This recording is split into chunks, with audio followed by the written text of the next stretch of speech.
Hello everyone and welcome to another episode of Command Block Basics. Today we are beginning work in our new lab. As you can see, it is still under construction. However, we do have a space set up for a new experiment regarding target specifiers. So first we'll go through each experiment and then we'll explain them. We'll go through this one and then explain it, and then we'll go through this one and then explain it. So let's begin. So if we click this button, we'll summon a large number of test subjects into the area. And if we click this button, you can see that 5 of our test subjects have combusted into flame.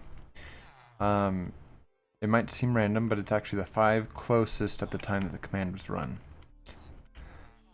If you flip this off, flames will stop. If you flip this on, they will continue again. Now if you keep pressing this button, the next 5 closest will then combust. And so on, and so on, until everyone in the space is appearing to be on fire.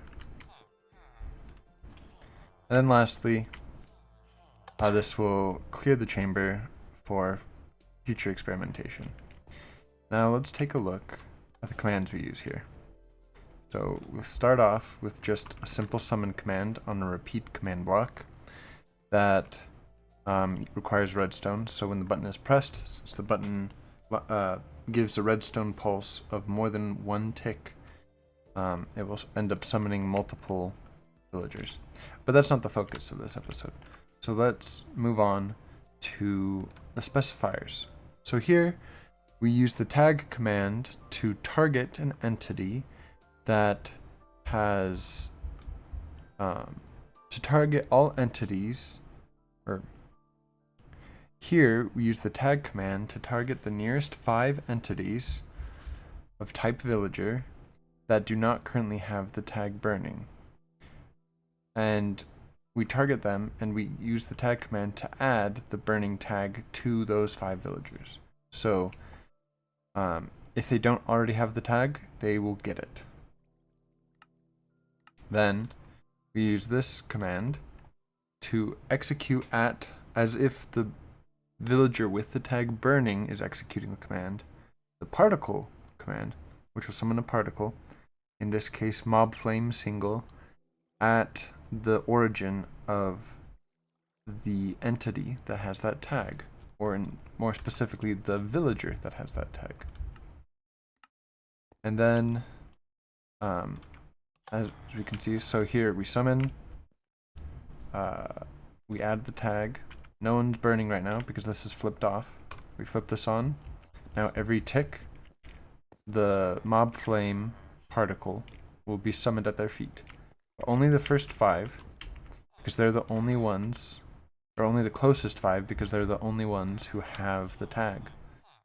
If I press the button again, it does not select the same 5 again because they already have the tag, and this command only targets villagers that do not have the burning tag. So 5 more are selected and now have the burning tag. And so then I click it again, 5 more that do not have the burning tag are given the burning tag and begin burning. And then lastly, here I use the kill command to target all villagers that are between x equals 124 all the way to x equals 127, which is what the dx specifier does, who are on the ground, which is y equals 33, and who are between z equals negative 71 and z equals negative 68, because the dz adds that area to the command. So all the villagers that are on the ground die from the command. However, if I were to put a villager up on this block, it would not die because it would not be standing on y equals 33. Instead, it would be standing on closer to y equals 35, which is not covered by this command. If I wanted that to be covered, or the whole chamber to be covered, I'd want dy equals 3 added to this command, so that the whole volume of this chamber would be covered by the command, the kill command. So that is that is one use of specifiers, is to target specific entities for certain effects to be added to them out of a large group.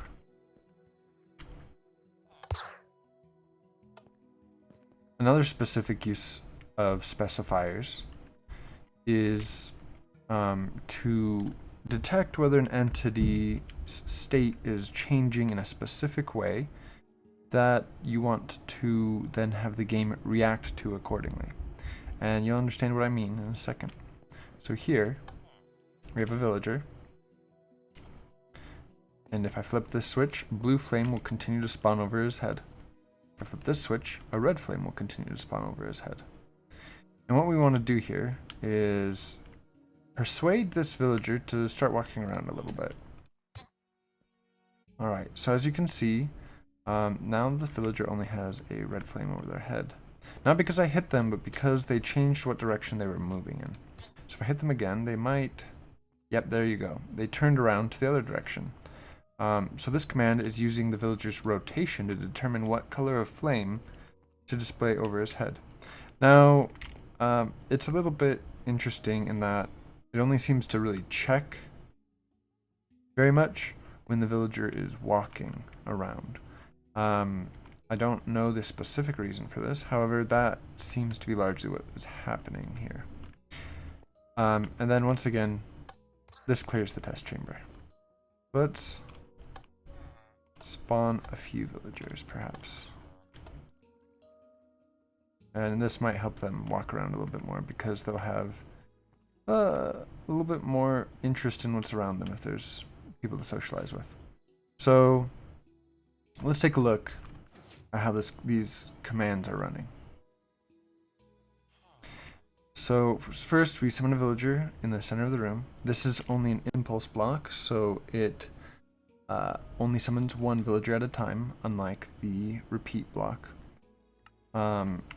Next, we execute a command above any villager that this block detects that is rotated between 0 and 180 degrees, which I believe is somewhere along this axis.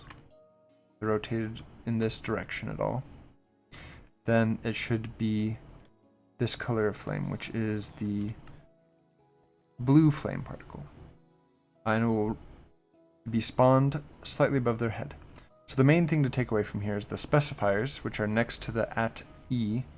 The type is equal to villager, the rotation minimum is equal to 0, and the maximum rotation is equal to 180. Next, we take a look at the command for the red flame. So, as you can see, again, it targets villagers. However, the rotation minimum is negative 180, and the rotation maximum for this command is 0, which would be the other half of the room to be looking at. So, looking from here to here, in this direction, as opposed to this direction. And you can kind of see, since this child villager is walking around so much, that is essentially what's happening. So yeah, it's very, very clearly displayed here. So once again, very simple, but it gives you an idea of how the state a entity is, whether it be a player or a mob of any sort, can be detected by command blocks and then used to determine what should be happening to that entity. In this case, it's simply a particle, but there are other methods that could be used, such as if a player, you can also use the y-axis, or the looking along the x-axis. Y-axis would be this way, which is what this command does. Looking along the x-axis could change certain effects on a player. Like perhaps if the player looks down, directly down, then they will start to fly upwards or teleport upwards. Or if they look up, perhaps they'll be struck by lightning. Those are not necessarily functional examples, but they kind of give you an idea that these specifiers have use beyond just particle effects, which is what I've been using them for in these experiments. There are more specifiers than just the ones I've used. Here you've seen me use type, rotation, you've seen me use tag, and checking for the nearest X number of villagers or of entities. And you've also, once again, tag and area specifiers, or I suppose coordinate specifiers. But there are quite a few more, and this video is not going to cover them because I'm trying to keep it short. However, I do plan to make another video that goes in depth on more specifiers, and that will take place most likely in this area of the lab that is still under development.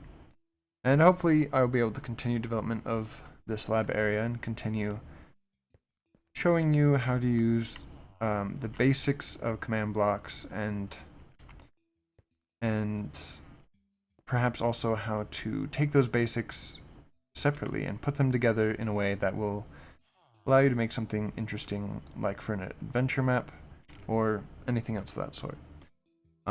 Thank you for watching. If you enjoyed this video or learned anything from this video, feel free to like, comment, and subscribe. And if you have any questions regarding the commands that, or more specifically the specifiers that I've used in this video, feel free to ask in the comments below. This has been another episode of Command Block Basics, and I will see you guys next time. Bye-bye.